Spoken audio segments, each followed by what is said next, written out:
तो method of consistent deformation हम लोग पढ़ रहे थे, और मैं देखने बोलूँगा अपनी हेल्थ को संभाल के रखो। मामला बड़ा गंभीर चल रहा है, अपनी हेल्थ को संभाल के रखो, है ना, और अपने आप को बचा के रखो। आप लोग सरकारी तैयारी कर रहे हो यार, मामला तो बहुत गंभीर है यार, मतलब बहुत बुरी कंडीशन है, बट क्या क्या कर सकते हैं, है ना, हम अपने आप को बचा ही सकते हैं, तो अपने आप को बचाओ, ठीक है। तैयारी कर रहे हो, घर के अंदर रह के तैयारी करो, ठीक है, बाहर बढ़ने के लिए जरूरत है नहीं, ठीक है। तो हम लोगों ने method of consistent deformation start कर दिया था, और हाँ मैं आपको एक बात बताता हूँ, नेक्स्ट वीक से मैं आपको अपना बता देता हूँ नेक्स्ट वीक से हम क्या करेंगे। नेक्स्ट वीक से 3 सब्जेक्ट एक साथ चलेंगे, structural analysis, transportation and steel structures. आप अभी ये मत सोचो कि स्ट्रक्चरल एनालिसिस, अब आप ये मत सोचो कि स्ट्रक्चरल एनालिसिस आपका स्टेज में चल रहा है, ये स्टेज 2 में भी चल जाएगा। दैट मीन्स ये तीनों सब्जेक्ट हमारे स्टेज 2 पे आ जाएंगे, तीनों, क्योंकि अभी थोड़ा टाइम मिल रहा है, तो जब टाइम मिलता है तो, और वैसे भी मैंने टच पैड ले लिया, टच पैड देखा ना आपने, बस मेरे शटल में दिखेगी आपको, तो टच पैड से भी मैं आपको पढ़ाऊंगा। टच पैड में इतना मजा नहीं आ पाता, बट क्या करें, पढ़ना तो है तीनों सब्जेक्ट, तो तीनों सब्जेक्ट हम लोग पैरेलली लेके चलेंगे। एक लेक्चर स्ट्रक्चरल एनालिसिस का आएगा, फिर ट्रांसपोर्टेशन का आएगा, फिर स्टील का आएगा, फिर स्ट्रक्चरल एनालिसिस, मतलब हम एक लेक्चर का लेते रहेंगे, ठीक है। तो ये हम सब्जेक्ट चालू कर देंगे next week 100%। Next coming Monday जो है, ये दोनों सब्जेक्ट आपके चालू हो जाएंगे, ठीक है, तीनों, मतलब चलिए। बस ये स्ट्रक्चरल एनालिसिस ये मत समझना, क्योंकि इसी को मैं सेपरेट करके स्टेज 2 में लेके जाऊंगा, बड़े बड़े क्वेश्चन हटा दूंगा, इसकी ओनली थ्योरी लेंगे प्लस क्वेश्चंस लेंगे, तो ये आपका स्टेज 2 में भी कन्वर्ट हो जाएगा। अब ये मत सोचो सर आप स्टेज 1 में पढ़ रहे हो, ठीक है। तो लास्ट लेक्चर में हम लोगों ने मेथड ऑफ कंसिस्टेंट डिफॉर्मेशन का क्वेश्चन करा था, और मैंने आपको बताया था कि जनरली कुछ कैंटिलीवर बीम्स हैं या असेंबली सपोर्टेड बीम्स हैं जिनके स्लोप एंड डिफ्लेक्शन आपको काम आएंगे। लास्ट के लेक्चर में मैंने ओनली डिफ्लेक्शन का क्वेश्चन कराया था, इसलिए मैंने आपको डिफ्लेक्शन के फॉर्मूलास दिखाए थे। अब आज के लेक्चर से अब हमें स्लोप, लाइक एक कैंटिलीवर बीम है, अगर कोई कैंटिलीवर बीम है उस पे उसके फ्री एंड पर कैंटिलीवर एंड के फ्री एंड पर कोई पॉइंट लोड लग रहा है या कंसंट्रेटेड लोड लग रहा है, तो उसका मैक्सिमम डिफ्लेक्शन कितना होता है, PL/Pi, और इसका फ्री एंड का जो भी यहाँ पर तो स्लोप 0 के इक्वल है, और यहाँ पर स्लोप मैक्सिमम होती है, तो किसके इक्वल होती है, PL²/2EA। तो ये कुछ देखो, पिछले आप बोलोगे सर आप पहले ही पढ़ा देते हैं, एक्चुअली डिफ्लेक्शन पढ़ा रहा था, इसलिए मैंने डिफ्लेक्शन वाला चार्ट लगाया था। आपको तो स्लोप और डिफ्लेक्शन दोनों काम में आएगी, तो मैंने स्लोप और डिफ्लेक्शन का दोनों का चार्ट आपके सामने लगा दिया, ठीक है। और हमें तैयारी करते रहो, देखो ऑप्शंस नहीं है, प्राइवेट जॉब्स है नहीं, आपके माँ बाप को बस ये कि मतलब मेरे को ये बोलना तो बुरा लगता है। देखो मैंने भी जब गवर्नमेंट की तैयारी करी थी तो मैक्सिमम 2012-13 या फिर 11 से 12 साढ़े 12, मतलब मैंने 1.5 साल तैयारी करी थी,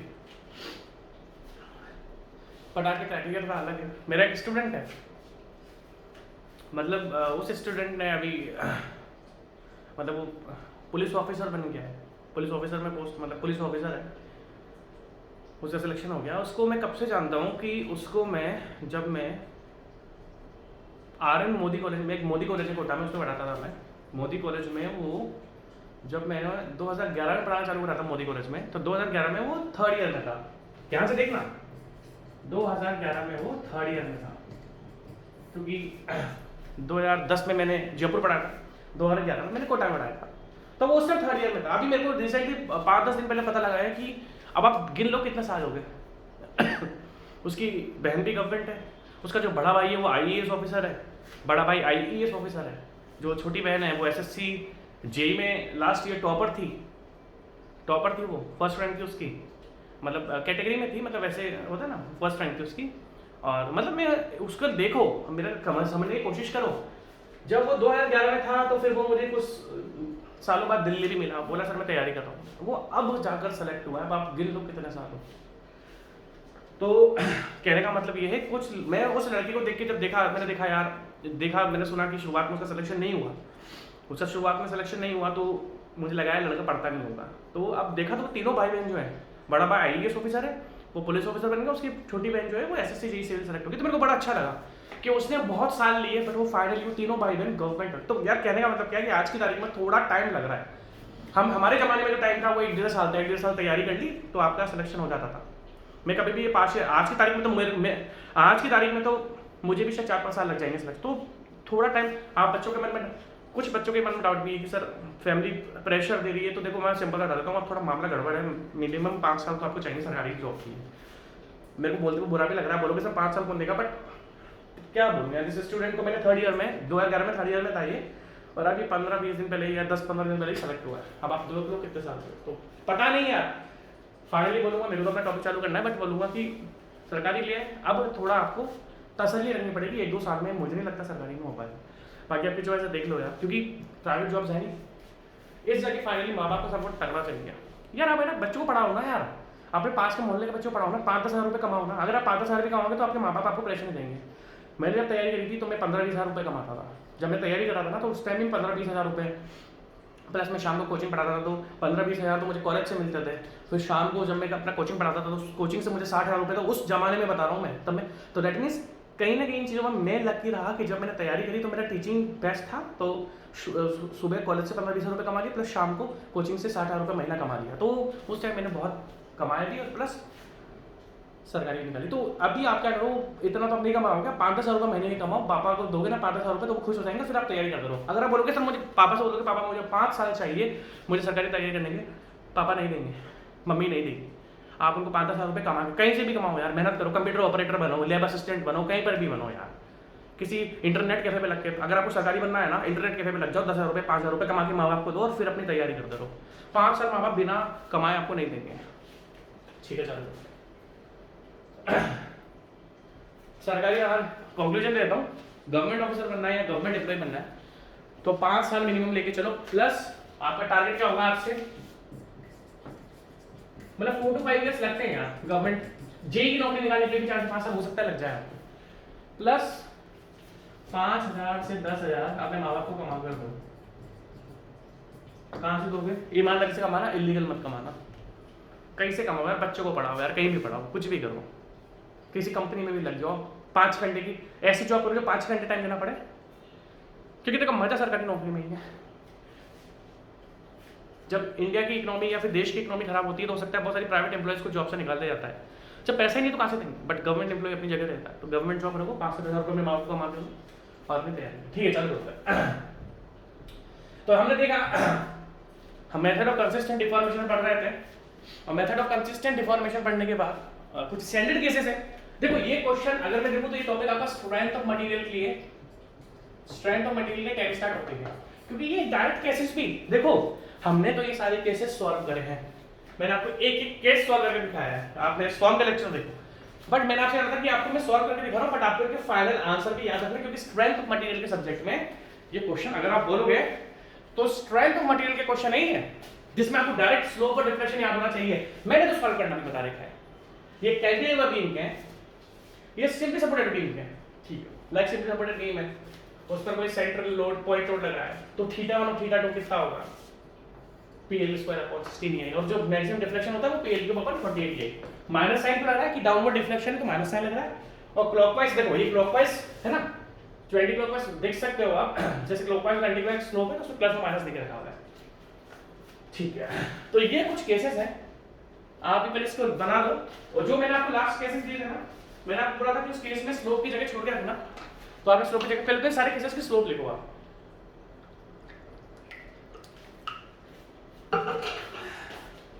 ये सारे केसेस की स्लोप लिखा आपको दिख रहा होगा, और इसी के साथ सिंपली सपोर्टेड बीम का भी आप स्लोप लिख लो, क्योंकि डिफ्लेक्शन में आपको ऑलरेडी लिखा चुका हूं, इनकी स्लोप बच रही है। थर्ड कॉलम को मत करना, थर्ड कॉलम आपके काम का नहीं है, क्यों नहीं है, क्योंकि थर्ड कॉलम में इक्वेशन दे रखी है, बेंडिंग मोमेंट इक्वेशन, ये बेंडिंग मोमेंट इक्वेशन है भाई, हमने स्लोप और डिफ्लेक्शन जो फाइंड करें वो बेंडिंग मोमेंट इक्वेशन से करें। ठीक है, मैं फिर रिक्वेस्ट कर रहा हूँ सरकारी बनो, आज भी बोलता हूँ, प्राइवेट जॉब्स नहीं है, सरकारी है जो थोड़ी बहुत है, टारगेट रखो 4 से 5 साल का, प्लस 5 से 10 हज़ार महीने के कमाओ, 5 से 10 हज़ार कमाओगे तो माँ बाप आपको कुछ नहीं बोलेंगे, बट अगर 1 रुपया भी नहीं कमाओगे तो, क्योंकि मेरे को तो पता, जब मैं 2011 में कमा रहा था तो मेरा तो बहुत अच्छा, मेरे माँ बाप तो खुश थे ना, बच्चा का हम 60-70 हज़ार तो महीने के ऐसे ही कमा रहा है, प्लस तैयारी भी कर रहा हूँ, उनके तो मजे थे, डेली रेस्टोरेंट लेके जाता था महंगे कोटा में, जब मैं था अच्छे रेस्टोरेंट में, उनके तो मजे थे। प्लस मेरे पास तीसरा ऑप्शन भी था, क्या था कि मान लो इन केस में गवर्नमेंट जॉब में सेलेक्ट नहीं होता हूँ तो मैं कोटा की एलन कोचिंग आपने सुना होगा, एलन, रेजोनेंस, बंसल, इस क्योंकि मैं एनआईटी से पास आउट हूँ तो मैं इन कोचिंग्स पे तो मेरी लाइफ में मेरे 3 टारगेट रखे हुए थे। मतलब 3 टारगेट क्या, तैयारी करो प्लस कमाओ प्लस अगर सरकारी में सिलेक्शन नहीं होता तो फिर मेरे पास तीसरा ऑप्शन था कि मैं एलन या रेजोनेंस में चल जाऊँगा। तो आप भी अपनी लाइफ में कुछ ऐसे ऑप्शन रखो, ठीक है, क्योंकि एलन और रेजोनेंस के पैकेजेस इतने लाखों के होते हैं कि मेरे तो वैसे भी मजे थे, होम टाउन में रहता, कोटा में रहता। अभी अगर उस टाइम अगर मैं 2012 में या 13 में एलन ज्वाइन कर लेता तो आज मेरा पैकेज है ना मिनिमम मेरा 7 से 8 लाख रुपये महीना होता। 7 से 8 लाख रुपये महीना मेरी पर मंथ सैलरी होती है अगर मैं एलन ज्वाइन कर चुका होता तो, क्योंकि टीचिंग स्किल्स भगवान ने मेरे को दे रखे हैं प्लस नॉलेज मेरे को है, तो मैं आराम, और एनआईटी का मैं हूँ तो मैं आराम से मेरा वहाँ पे सिलेक्शन मिल जाता प्लस। तो अपने बैकअप प्लान्स भी लेके चलो, ठीक है, चलो होता है। तो ये कुछ स्टैंडर्ड केसेस थे, आप स्लोप आप देख लो, आपके सामने लिखी हुई है, दिख रहा होगा आपको, मोबाइल पे ना दिखे तो लैपटॉप पे तो दिख ही जाएगा, वैसे मोबाइल पे दिख रहा होगा। थोड़ा ये जो स्लाइड है ये थोड़ा सा छोटी है बट बोलने से मुझे फायदा भी नहीं कि मैं क्वेश्चन सॉल्व करूंगा तो हम देख लेंगे, ठीक है। क्वेश्चन ये है, अब देखो अगर इस फिक्स बीम की बात करूं मैं तो फिक्स बीम को तो हमने स्ट्रेंथ ऑफ मटेरियल में भी एनालाइज करा था, फिक्स बीम को तो हमने स्ट्रेंथ ऑफ मटेरियल में भी एनालाइज करा था, बट बात ऐसी आती है कि जब मेथड ऑफ कंसिस्टेंट डिफॉर्मेशन की बात आती है तो लिख देगा analyse the fix beam shown in given flow bye consistent deformation method. जैसे उसे लिख दिया बाय कंसिस्टेंट डिफॉर्मेशन मेथड, आपको फिक्स बीम का एनालाइज करने के 100 तरीके आते हैं, बट जैसे ही उसने ये लिख दिया you have to analyse this beam by consistent deformation method, और ये क्वेश्चन इजी है बट मैंने जानबूझ कर लिया, क्यों? क्योंकि पहले क्वेश्चन में हमने डिफ्लेक्शन को एक जगह पर जीरो कर अननोन रिएक्शन को फाइंड करा था। एक्चुअली इसको बोलते हैं कंपैटिबिलिटी इक्वेशंस, मैंने आपको बताया था कंपैटिबिलिटी इक्वेशंस क्या होती है, एक्स्ट्रा इक्वेशंस हमें चाहिए होती है, एक्स्ट्रा इक्वेशंस हमें चाहिए होती है। अब आप ध्यान से देखना, अगर मैं इस फिक्स बीम की बात करूं तो यहाँ पर रिएक्शंस क्या है, ध्यान से देखो, यहाँ पर आर आ जाए, यहाँ पर एम आ जाए, यहाँ पर आर भी आ जाएगा और यहाँ पर एम भी आ जाएगा। अगर मैं आपसे पूछूं कि फिक्स बीम की static degree of static indeterminacy कितनी है, अगर मैं आपसे पूछूं डिग्री ऑफ स्टैटिक इंडिटरमिनेसी कितनी है इस बीम की, तो आप बोलोगे सर 2 है। कैसे? अननोन्स कितने, 1 2 3 4। अगर मैं डिग्री ऑफ स्टैटिक इंडिटरमिनेसी की बात करूं तो अननोन्स कितने हैं 4, और स्टैटिक इक्विलिब्रियम इक्वेशन आप 2 यूज करोगे, summation of m equals to 0 and summation of f equals to 0।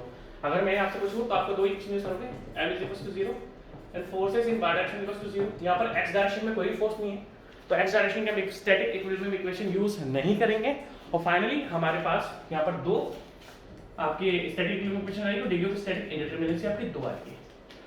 तो एक काम करते हैं, इस फिक्स बीम में 2 अननोन्स हैं, उन 2 अननोन्स को हम क्या करते हैं एमबी और आरबी मान लेते हैं। लेट 2 अननोन्स आर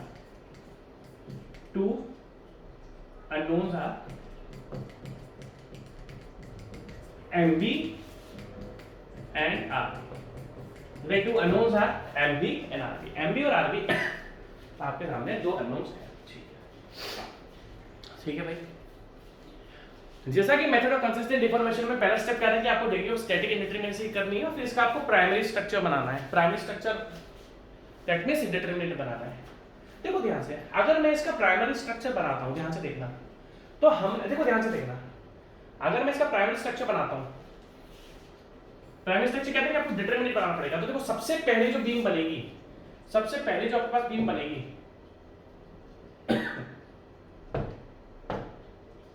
सबसे पहले जो बीम बनी आपके पास, पहली बीम, दूसरी बीम, अभी आप देखते हैं, एंड तीसरी, आपको ध्यान से देखना पड़ेगा, ठीक है, ध्यान से देखना। सबसे पहला हमने मान लिया कि जो अननोन्स है वो हम आरबी, आप चाहो तो एमए और एमडी भी ले सकते हो, कोई जरूरी नहीं है कि आपके लिए कोई जरूरी नहीं है कि आपको एमबी और आरबी, क्योंकि इस बीम के अंदर 2 अननोन्स है तो जरूरी नहीं है वो एमबी और आरबी हो। तो आप क्या क्या ले सकते हो, आप ले सकते हो एमबी, आप क्या क्या अननोन्स ले सकते हो, हम एमबी ले सकते हैं, एमए ले सकते हैं, हम क्या क्या ले सकते हैं, एमए ले सकते हैं, एमबी एक साथ ले लिया कि 2 अननोन्स है, उसके बाद हम ले लेते हैं एमए ले लिया, आरबी अननोन ले लिया, एमए और आरबी को अननोन ले लिया, है ना, एम बी और आर ए कॉलम ले लिया, एम बी और आर ए कॉलम ले लिया, या फिर एम बी और समझ रहे हो, है ना, एम ए और आर बी कॉलम ले लिया, R A M B column ले लिया, या M A R A column ले लिया, M A R A column ले लिया, या एम बी और आर बी कॉलम ले लिया। देखो जी, इस बीम के अंदर दो अननोन्स, वो दो unknowns M B M A भी हो सकते हैं, एम ए आर बी भी हो सकते हैं, एम बी आर ए भी हो सकते हैं, एम ए आर ए भी हो सकते हैं, कोई भी दो ले सकते हैं। और हमने अभी जो दो सेलेक्ट करे हैं, हमने जो अभी दो सेलेक्ट करे हैं वो कौन कौन से करे हैं, हमने एम बी और दैट मींस इस क्वेश्चन को आप किसी भी तरीके से कंटिन्यू कर सकते हो। मैंने आपको सबसे इजी मेथड बताया क्या, कि अब आप एम बी और आर बी को ले लो तो कैलकुलेशन आपकी थोड़ी छोटी हो जाएगी। ठीक है भाई, ठीक है। अब आप ध्यान से देखना, अगर मैंने मान लो ये दो अननोन्स हैं एम बी और आर बी, ध्यान से देखना, इसको अगर मुझे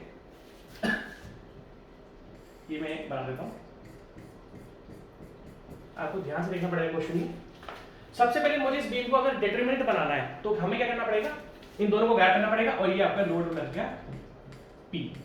देखो, और ये डिस्टेंस कितनी है L/2, ये डिस्टेंस कितनी है L/2। अगर आप देख सकते हो तो मैंने सबसे पहले बीम को एक प्राइमरी स्ट्रक्चर बना दिया है ना सबसे। और अगर मैं आपसे बोलूं कि मैंने बीम को जो प्राइमरी स्ट्रक्चर बनाया वो विद रिस्पेक्ट टू एमबी और आरबी बनाया है, अगर मान लो मैं एमबी और एमए में लूंगा, अगर मान लो मैं इसको एमबी एग्जांपल देता हूं, मान लो अगर मैं इसको एम और एमबी को अननोन्स ले रहा हूं, लाइक मैंने बोला आप तो एम और एमबी को, तो देखो ये इस तरीके से एक सिंगल सपोर्टेड बीम बन जाएगा, समझ रहे हो। अभी जो मैंने अपने अननोन्स लिए हैं वो एमबी और आरबी लिए, मान लो मैं एमबी और एमए लेता तो मेरी ये इस तरीके से सिंपली सपोर्टेड बीम बनती, पर इससे हमें दैट मींस अगर मैं इस क्वेश्चन को देखूं तो बहुत तरीके से मैं इस क्वेश्चन को सॉल्व कर सकता हूं। अभी हमने क्या करा, हमने दो अननोन्स लिए एमबी और आरबी, यहां से गैप कर दिए, तो जो दो अननोन्स थे वो गैप कर दिए तो बीम का बन जाएगी स्टैटिक डिटरमिनेंट बीम बन जाएगी, और आप देख सकते हो ये स्टैटिक डिटरमिनेंट बीम है।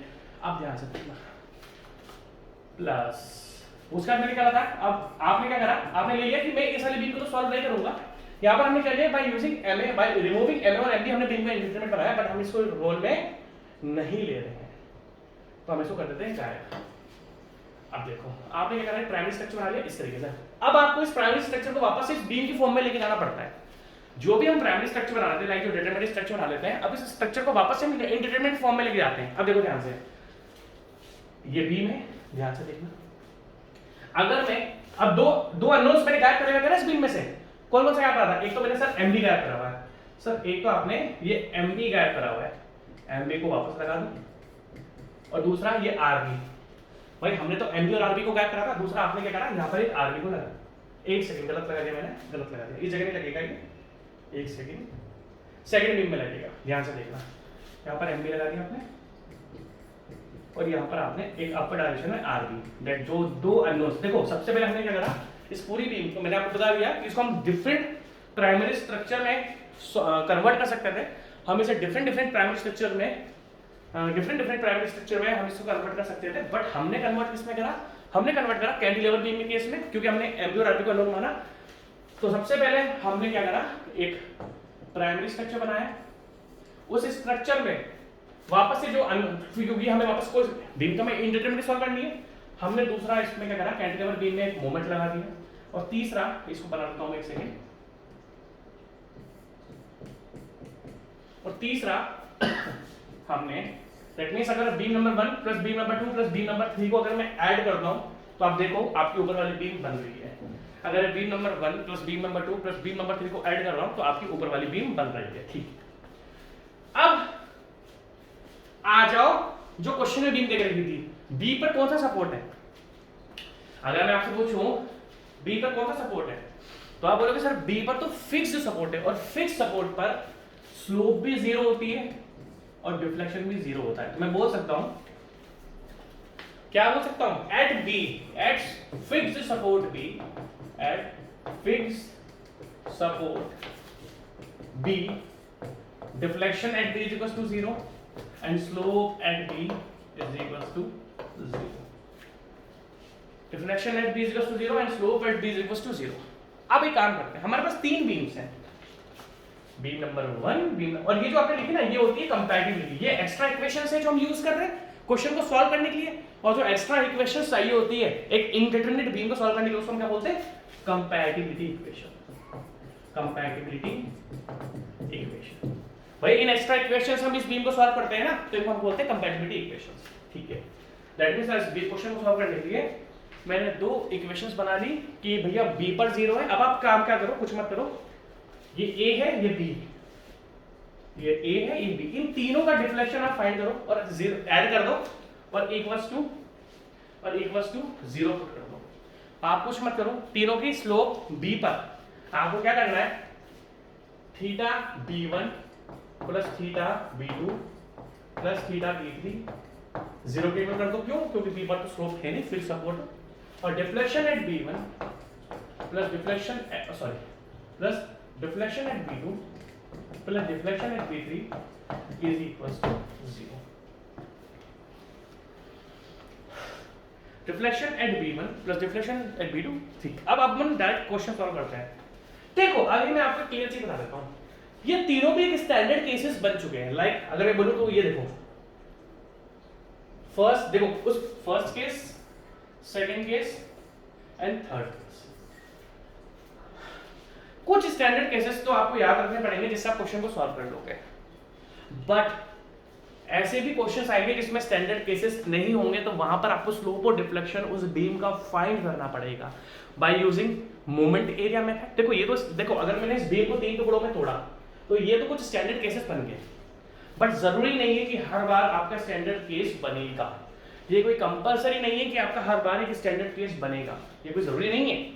तो उसके लिए आपको किसी भी बीम का स्लोप या डिफ्लेक्शन फाइंड करना आना चाहिए by using moment area method and by using conjugate beam method. तो इस क्वेश्चन को जब मैं खत्म करा दूंगा तो आपको लेक्चर रोक देना है और आपको मोमेंट एरिया मेथड और conjugate beam method strength of material में जाके देखो, मैंने आपको पढ़ाया हुआ है। स्ट्रेंथ ऑफ मटेरियल आज से कुछ साल पहले मैंने आपको पढ़ाया था, सबसे पहला सब्जेक्ट जो मैंने आपको पढ़ाया वो स्ट्रेंथ ऑफ मटेरियल था। बट आज भी जो मैं आपको बोलता हूँ, मैंने आपसे बोला था कि जो सब्जेक्ट मैं आपको पढ़ा रहा हूँ आने वाले 10 साल में काम आएगा आपको। स्ट्रेंथ ऑफ मटेरियल मैंने सबसे पहला सब्जेक्ट जो सालों पहले खत्म कराया था, आज भी वो strength of material same to same आपका जेईई एग्जाम में काम आएगा। कुछ भी मुझे उसमें चेंज नहीं करना है, कुछ भी मुझे उसमें चेंज नहीं करना, ठीक है। तो देखो 3 स्टैंडर्ड केस है। सबसे पहले हम स्लोप की बात करते हैं, स्लोप एट बी। आ जाओ, ये वाला केस है, देखो ये वाला केस है, लोड सेंटर पे लगा हुआ है L/2 इसकी स्लोप कितनी है, -PL² इसकी स्लोप कितनी है, -PL² आपको ध्यान से देखना पड़ेगा। देखो ये केसेस आप एक बार रिवाइज कर लो सारे के सारे, मुझे कोई इश्यू नहीं है, आप इसको टाइम लेकर इसको रिवाइज कर लो, बिल्कुल। पानी पी लेता हूँ इससे। आपको ये केसेस तो ध्यान है, आपको ये चीज अपनी बहुत ध्यान से देखनी पड़ेगी। अब आपको ध्यान से देखना, आप अगर देखोगे तो तीनों केसेस के आपके पास स्लोप और डिफ्लेक्शन देके रखे हुए। अब आप ध्यान से देखना, देखो ध्यान से, मैं आपको जो ध्यान से बता रहा हूँ ध्यान से देखना। देखो इस बीम की डिफ्लेक्टेड शेप किस तरीके से होगी, कुछ इस तरीके से। देखना ध्यान से, देखो ध्यान से, इस बीम की डिफ्लेक्टेड शेप किस तरीके से होगी, कुछ इस तरीके से। अगर मैं थीटा डी की बात करूं तो क्या करते हैं हम, एक हॉरिजॉन्टल लाइन डालते हैं, एक हॉरिजॉन्टल लाइन डालते हैं। अब ध्यान से देखना, डायरेक्शन देखना मेरी, देखो ध्यान से, ये मूवमेंट इस तरीके से, तो ये बीम भी कुछ इस तरीके से डिफ्लेक्ट करेगी, बट जो नीचे वाली बीम है वो आपकी डिफ्लेक्ट ऊपर करेगी, कुछ इस तरीके से। आपको ध्यान से देखना पड़ेगा, ध्यान से देखो। इसको मैं अलग लाइन बना देता हूँ, ठीक है, इसको मैं अलग कैसे बना देता हूँ ताकि आपको कंफ्यूजन नहीं हो। जो ऊपर वाली बीम है, क्योंकि आज भी ऊपर की तरफ लग रहा है, तो ये बीम ऊपर की तरफ डिफ्लेक्ट करेगी, ये बीम आपकी कुछ इस तरीके से डिफ्लेक्ट करेगी। अब आप ध्यान से देखो, है ना, और ये आपकी बीम इस तरीके से जाएगी, ये ब्लैक वाली बीम में वापस बना, ये लो। अब आप स्लोप देखना ध्यान से। स्लोप क्या होता है, मैं इसको इरेज कर देता हूं, ये जो L2 लिखा था हमने, ये थोड़ा मैं इसको हटा दूं, ये हटा दूं। देखना ध्यान से, स्लोप जो हॉरिजॉन्टल लाइन है, ध्यान से देखना, ये जो हॉरिजॉन्टल लाइन है, जो बेंड बीम है उस पर उस स्लोप, देखो ध्यान से देखना, आपको ध्यान से देखना पड़ेगा। अगर मैं स्लोप की बात करूं तो देखो आप क्या करते हैं, हॉरिजॉन्टल लाइन डालते हैं, यहां पर भी हमने हॉरिजॉन्टल लाइन डाल दी इस तरीके से।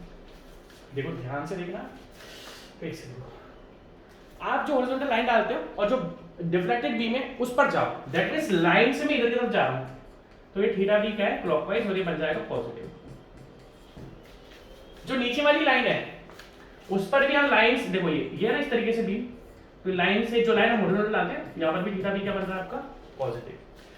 बट अगर मैं इस येलो लाइन की बात करता हूं, येलो लाइन कुछ इस तरीके से जा रही है, देखा ध्यान से, ये इस तरीके से जा रही है ध्यान से, और ये हम हॉरिजॉन्टल, देखो ध्यान से, आपको ध्यान से देखना पड़ेगा, ये जो येलो डिफरेंट शेप है ये कुछ इस तरीके से आ रही है और लाइन इस तरीके से आ लूंगा तो ये आपका क्या है थीटा बी।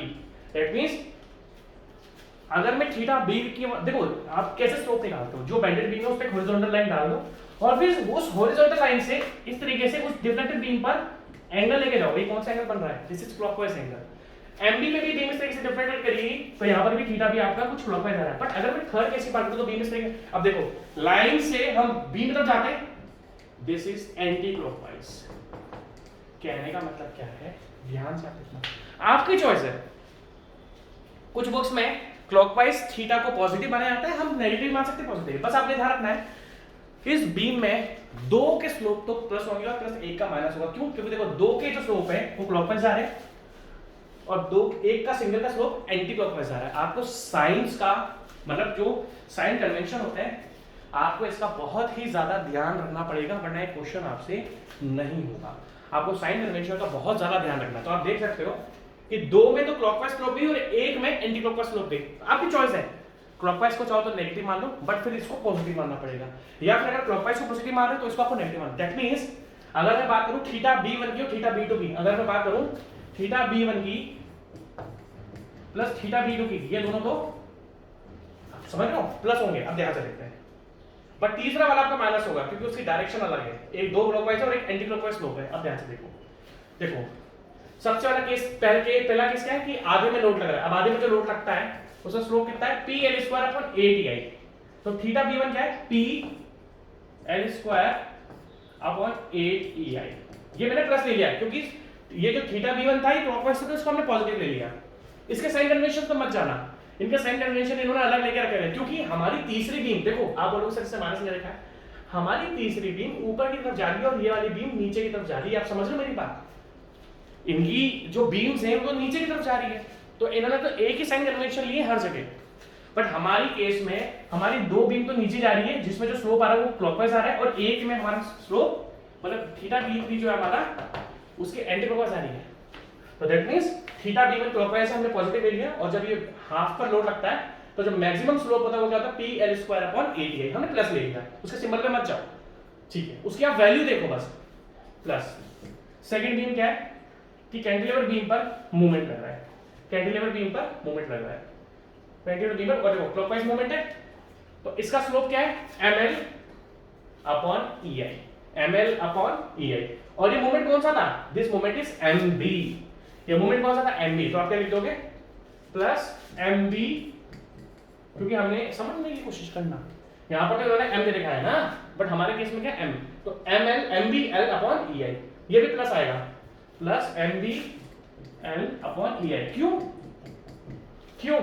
क्योंकि हमने मूवमेंट जो हमने गायब कराना है वो MB गायब करा था तो मैंने MB की फॉर्म में लिख दिया। अब तीसरा वाला एंटी क्लॉकवाइज था तो ये नेगेटिव ले लिया माइनस। तीसरी केस क्या है अपर डायरेक्शन में, देखो तीसरा केस क्या है अपर डायरेक्शन में पॉइंट लोड लग रहा है RB का,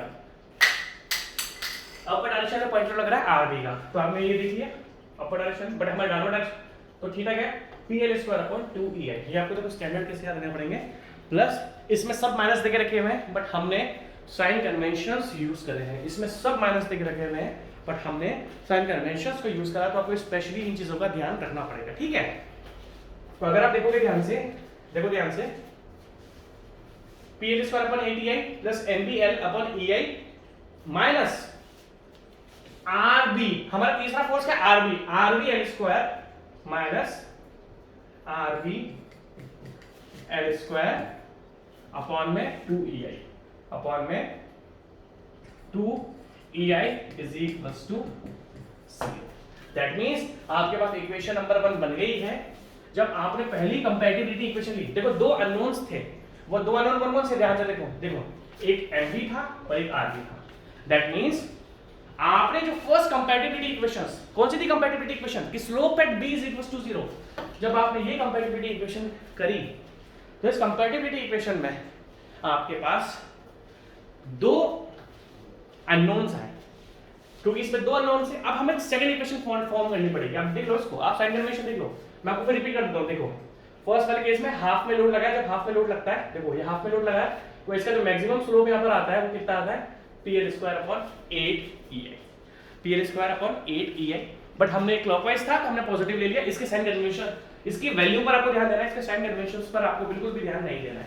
तो आपने इसके पास क्या करा, आपने इसका वैल्यू पर ध्यान दिया, साइन कन्वेंशंस पर ध्यान आपने बिल्कुल भी नहीं दिया। ठीक है, धीरे धीरे करके आपको सारे क्वेश्चन समझ में आ जाएंगे, टेंशन ना लो। मैं पूरे इंडिया में सबसे बेस्ट आपको स्ट्रक्चर, देखो मेरे स्ट्रक्चर एनालिसिस के जो लेक्चर्स है वो 100 प्लस जाएंगे, हो सकता है 200 120 130 भी चल जाए, क्योंकि स्ट्रक्चर एनालिसिस में क्वेश्चंस बहुत कराने पड़ते हैं, बट हम कराएंगे। मैंने क्या बोला, मैं एक बार सब्जेक्ट पढ़ाऊंगा, वो आगे आने वाले 10 सालों में आपको काम आने वाला है। ठीक है, ध्यान से देखना। तो फर्स्ट वाले केस का हमने ले लिया PL स्क्वायर अपॉन 2EI। मैं एक बार क्रॉस चेक कर लूं, PL square upon sorry PL square upon 8EI, देखो गड़बड़ हो जाएगी ना, PL स्क्वायर अपॉन 8EI, तो हमने PL स्क्वायर अपॉन 8EI लिखा। सेकंड वाले क्या था, ये MBL upon EI, MBL upon EI, और थर्ड वाला क्या था RB, ये वाला RB L square upon 2EI। तो मेरे ख्याल से हमने तीनों वैल्यूज सही लिखी है, 8EI MBL अपॉन, ठीक है। This is equation number 1, this is equation number 1, ये इक्वेशन नंबर 1 है आपकी। ठीक है, अब अगर मैं आपसे इक्वेशन नंबर 2 की बात करूं, नाउ यूज भाई बी एक फिक्स सपोर्ट और फिक्स सपोर्ट पर डिफ्लेक्शन भी 0 के इक्वल होता है, तो दैट मींस दैट B1। अब ध्यान से देखना, फर्स्ट वाले केस का, देखो फर्स्ट वाला केस ये है, इसका डिफ्लेक्शन हम क्या करेंगे, देखो मैं आपको एक साइन कन्वेंशन बता देता हूं। Sign convention for slope clockwise slope is positive, anti clockwise slope, that means theta की बात करो मैं, क्लॉकवाइज अगर स्लोप होगी तो आप पॉजिटिव लोगे, और एंटी क्लॉकवाइज अगर स्लोप लोगे तो आप वो नेगेटिव लोगे। अगर आपका फॉर डिफ्लेक्शन, ये साइन कन्वेंशन आप लिख लेना, फॉर डिफ्लेक्शन अगर डाउनवर्ड डिफ्लेक्शन है तो वो नेगेटिव है, और अगर अपवर्ड डिफ्लेक्शन में, अगर अपवर्ड डिफ्लेक्शन है तो आप उसको पॉजिटिव लो। तो अभी हमने हमें क्लॉकवाइज स्लोप ली थी, उनका हमने पॉजिटिव ले लिया, और जो हमने एक एंटी क्लॉकवाइज स्लोप ली थी उसको हमने नेगेटिव ले लिया। उसी तरीके से डाउनवर्ड डिफ्लेक्शन को आप नेगेटिव लोगे और अपर डिफ्लेक्शन को आप पॉजिटिव लोगे। ठीक है, सबसे पहले हम आते हैं इस वाले केस के मैक्सिमम डिफ्लेक्शन पर। तो देखो इस वाले केस का मैक्सिमम डिफ्लेक्शन कितना दे रखा है, 5PL upon 48EI। Downward direction में डिफ्लेक्शन है भाई, डाउनवर्ड डायरेक्शन में डिफ्लेक्शन है ना, तो आप क्या लोगे, नेगेटिव लोगे। तो 5PL क्वेश्चन में क्या लगा हुआ है, P लगा हुआ है, तो क्या लिखेंगे 5 माइनस 5PL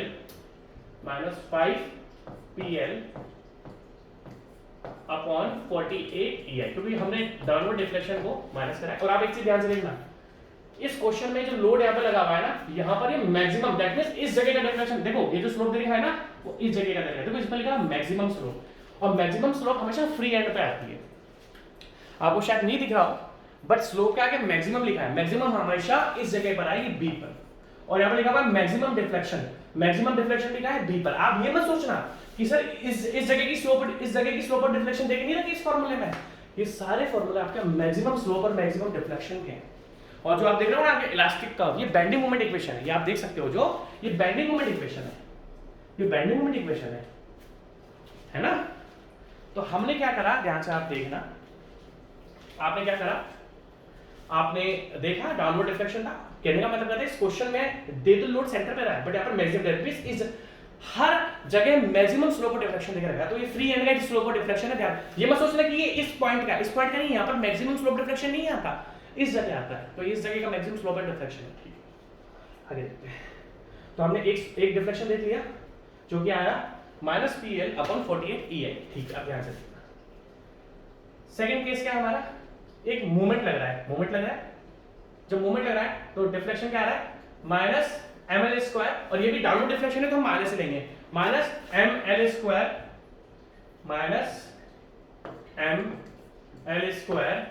एल टाइम से लिख देते हैं upon 2EI, -ML square upon 2EI। देखो मैं तो आपको इतना बोलूंगा कि अभी आप लोगों की, देखो मैं आपको एक हर चीज़ बता दूँ, आप लोगों की हिम्मत बहुत डाउन है। आपको ना ये कठिन समय ऐसा है कि अभी जो हालात चल रहे हैं वो आपके अकेले के लिए नहीं है, सबकी किस्मत सेम नहीं होती है। मतलब आप क्या, मैं एग्जांपल दूँ, आप है ना ध्यान से अपनी पढ़ाई करो यार, हमारे वाले जमाने नहीं थे कि 1-1.5 साल में तैयारी करी सिलेक्शन ले लिया। आप अपने माँ बाप को कमा कर दो, वो भी खुश रहेंगे, आप भी खुश रहोगे। उनको यार बहुत टेंशन है आपकी शादी, अगर आप लड़की हो तो भी उनकी आपकी शादी की टेंशन उनको है, अगर आप लड़के हो तो भी आपकी शादी की टेंशन उनको है। आप लड़के दोनों में से ना शादी की टेंशन रहती है उनको। भाई मैं तो कह रहा हूँ तैयारी करो। मैं आज भी आप देखो, मैं आपका करियर बर्बाद नहीं करना चाहूँगा, मैं आपको आज ही बोलता हूँ, आप सरकारी तैयारी करो। 4 से 5 साल टारगेट लेके चलना पड़ेगा। जैसे मैंने आपको एग्जांपल दिया, मेरा 2011 का स्टूडेंट अब जाके 15-20 दिन पहले सेलेक्ट हुआ है। आप सोच लो आप कितने सालों में सेलेक्ट हुआ है, but finally he is selected, he was selected in police service, police में लग चुका है वो। इतने फाइनली जीत गया ना, फाइनली तीनों भाई में सरकारी बन गए, चाहे उसको सालों लग गए। वो समझो मेरी बात को यार, है ना? ठीक है, तो हमने दो का डिफ्लेक्शन है minus P L Q upon 48 minus M L square upon 2a। अगर आप तीसरे का डिफ्लेक्शन देखोगे तो ये अपवर्ड डिफ्लेक्शन है और पॉइंट टोट लगा हुआ है आरबी का। तो अब अपवर्ड डिफ्लेक्शन है तो हम इसको पॉजिटिव, सबसे पहले तो मैं पॉजिटिव सिंबल आ रहा हूं बिना देखे, प्लस प्लस, और जब डिफ्लेक्शन क्या होता है पी एल क्यूब अपन, देखो पॉइंट टोट लगा हुआ है P L cube upon, but हम पी की जगह ले लेंगे RB, RB L RB into L, क्या था एल क्यूब था क्योंकि मुझे याद नहीं है एल क्यूब, हाँ RB L cube upon 3ei is equals to 0, is equals to 0, क्योंकि आपका आरबी की हम उस क्वेश्चन में तो आप देख सकते हो ना, यहाँ पर हमारा पॉइंट नोट आरबी है और इस फॉर्मूला में यहाँ पर पी रहेगा, तो पी को हम किससे रिप्लेस करेंगे आरबी से। अब देखो मैं तो अकेला हूँ, तो मेरे को तो लगता है कि मैंने सारे सही लिखे हैं। मैं एक बार क्रॉस चेक कर लेता हूँ, क्योंकि अगर ये क्रॉस चेक नहीं करा तो यहाँ से हमारी इक्वेशन, इस इक्वेशन को थोड़ा आगे और ले जा सकते हैं, है ना, यहाँ से हमारी इक्वेशन फिर गलत बन जाएगी, है ना।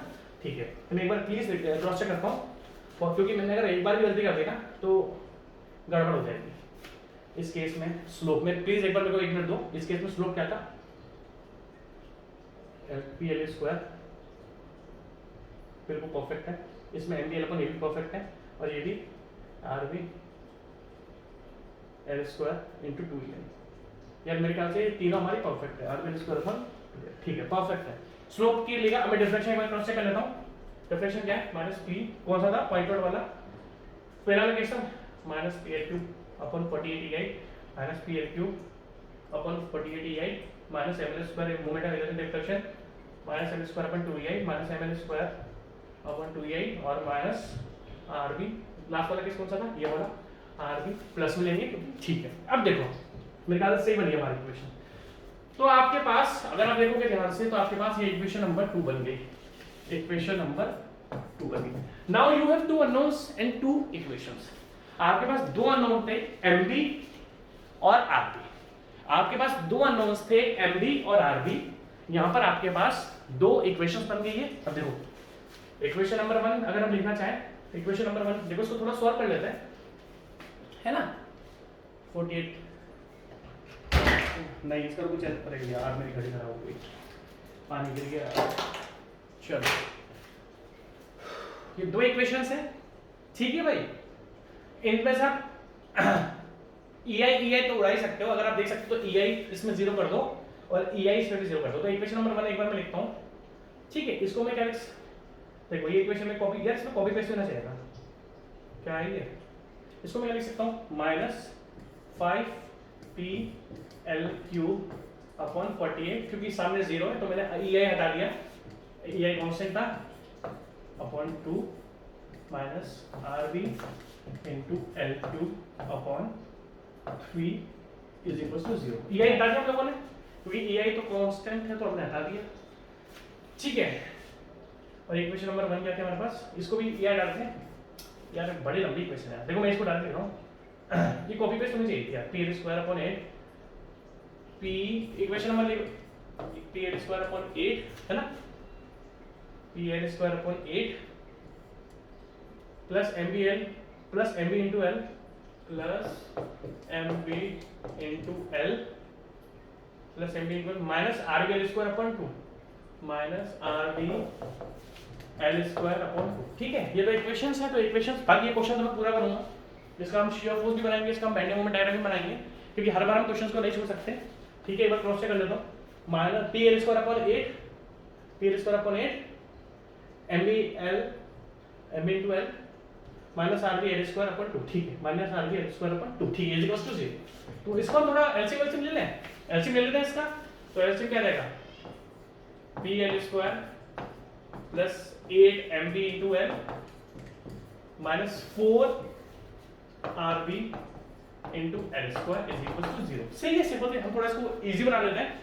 तो P L square plus 8 M B into L minus 4 R B L square, final equation हमारे पास बन गई P L square plus 8 M B into L minus 4 R B L square is equal to 0। ये equation number आपकी 1 बन गई। हमने थोड़ा इसको सॉल्व कर लिया।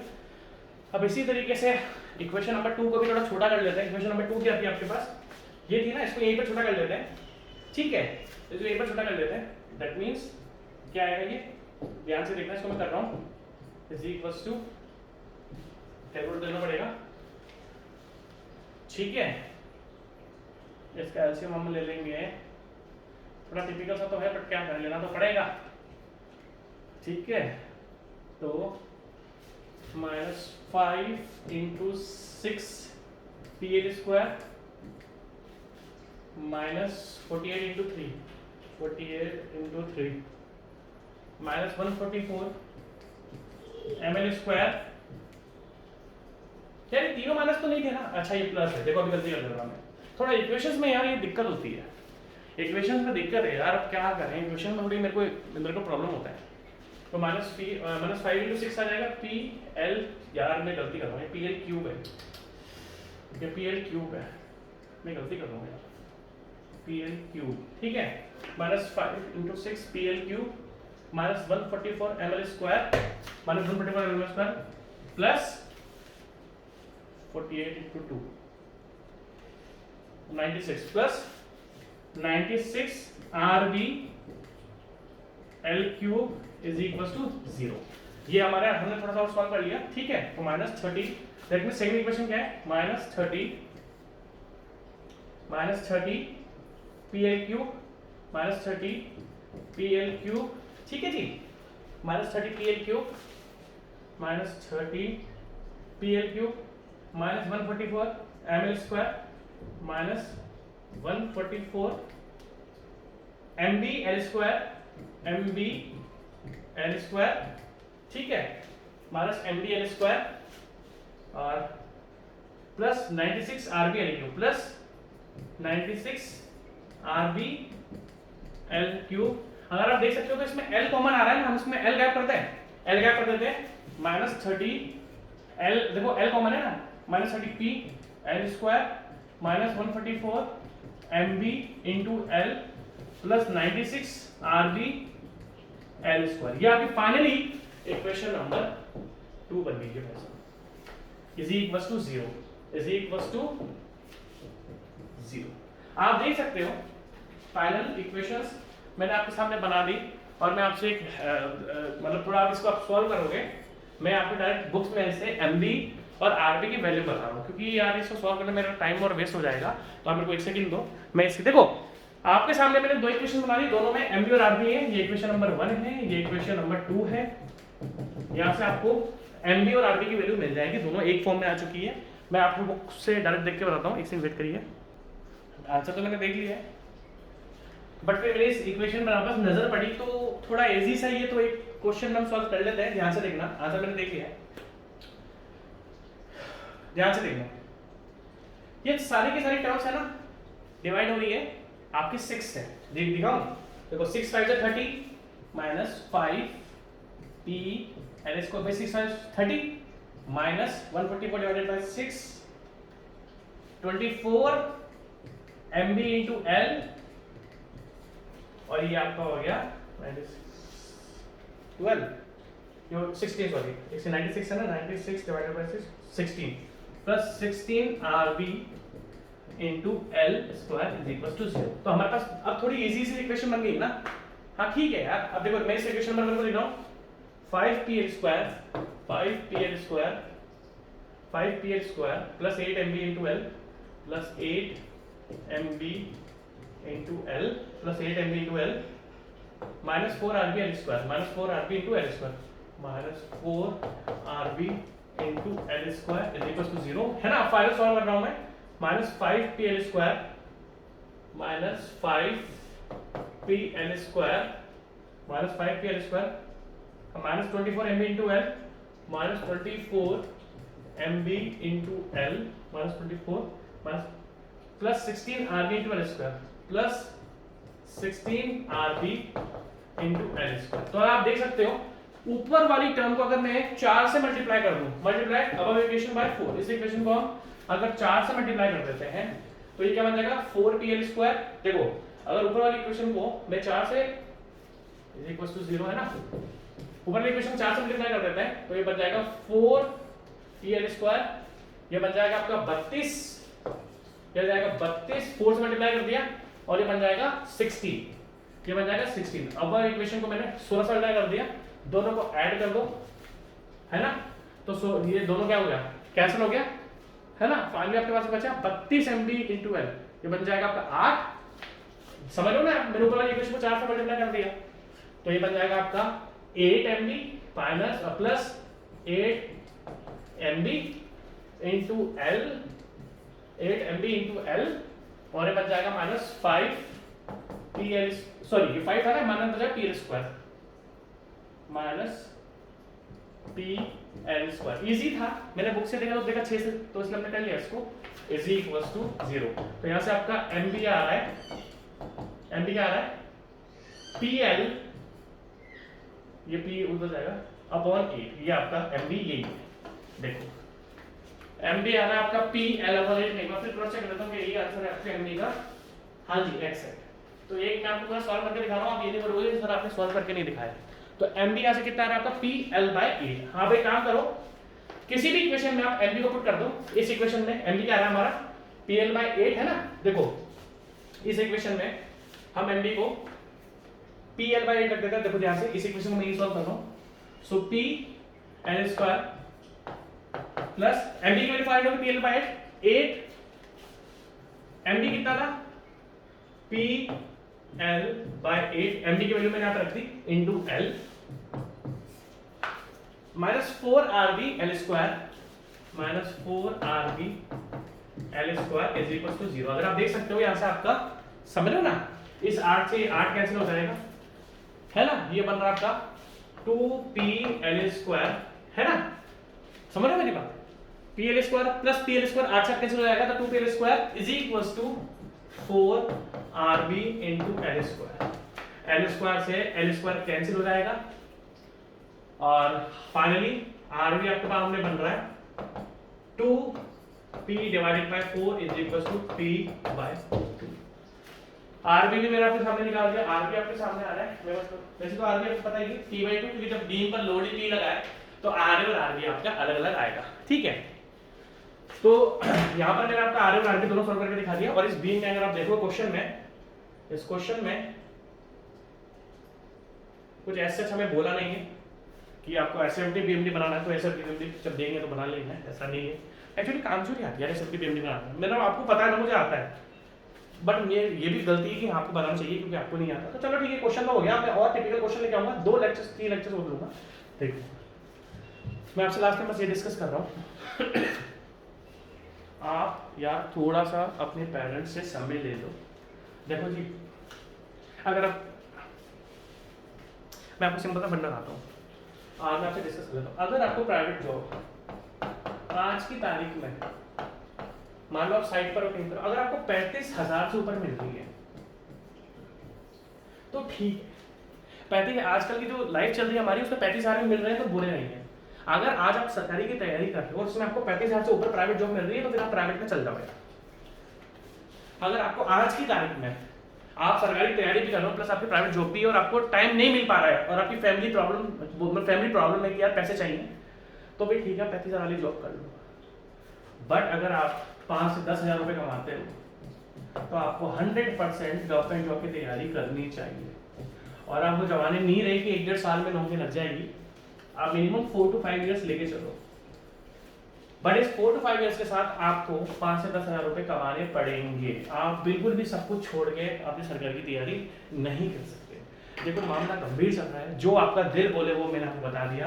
बट इतना बोलूंगा कि आज की तारीख में अगर आप सरकारी की तैयारी कर रहे हो, तो आज की तारीख में अगर सरकारी तैयारी कर रहे हो तो आपको 5-10 हज़ार रुपये कमा लो यार, क्योंकि पेरेंट्स भी हमसे उम्मीद रखते हैं कि हम उनको कुछ कमा कर दें। बुरा तो मुझे भी लगता है, जॉब्स नहीं निकलती है तो मुझे भी बुरा लगता है, बट क्या करें यार, कंडीशन, कुछ कंडीशन तो भगवान के हाथ में ही होती है ना। अब जो स्थिति चल रही हो तो भगवान वाली स्थिति चल रही है कि भगवान जब चाहे तब ठीक होगी, समझे ना। एनीवेज पढ़ते रहो, और मैं चाहे रेगुलर भी हो जाता हूँ, मैं ऐसे नहीं कह रहा कि मैं रेगुलर होना चाहता हूँ, बट मैंने आपको ऑलरेडी बहुत कुछ पढ़ा के रखा है। मैं बोलता हूँ कि मैंने आपको 100% कंप्लीट नहीं कराया, बट हाँ 90% तो मैंने आपको बहुत कुछ करा रखा है। अगर मैं स्टेज 1 की बात करूँ, देखो मैं आपको बात करूँ, अगर स्टेज 1 पे बात करूँ तो हाँ स्टेज 1 के बेसिस पर ही आप बहुत कुछ सिलेक्शन निकाल सकते हो। हाँ स्टेज 1 को इम्प्रूव करने के लिए हमने स्टेज 2 चालू करा, मैं स्टेज 2 भी कंप्लीट कराऊंगा। बट आप ये मत सोचना कि सर हमारे पास पढ़ने के लिए कुछ भी नहीं। कुछ बच्चे कंप्लेंट करते हैं कि सर आप इरेगुलर हो, हमारी लाइफ की बात है। मैं मानता हूँ कि मैं रेगुलर हुआ, किसी कारणवश से हुआ, मैं बीमार हुआ, तो मैं ये नहीं बोलूंगा कि आपको सिलेक्शन नहीं हो। स्टेज 1 पढ़कर भी आपका सिलेक्शन निकलेगा। हाँ हमें और इम्प्रूव करने के लिए हमने स्टेज 2 स्टार्ट करा था। तो आपके पास पढ़ने के लिए बहुत कुछ है, 1000 से ज़्यादा लेक्चर मैंने आपको बना के दे रखे हैं। अगर आप पढ़ना चाहोगे तो आपके पास है चीज़ें, तो आप पढ़ो अच्छे से, ठीक है जी। Take care, bye bye.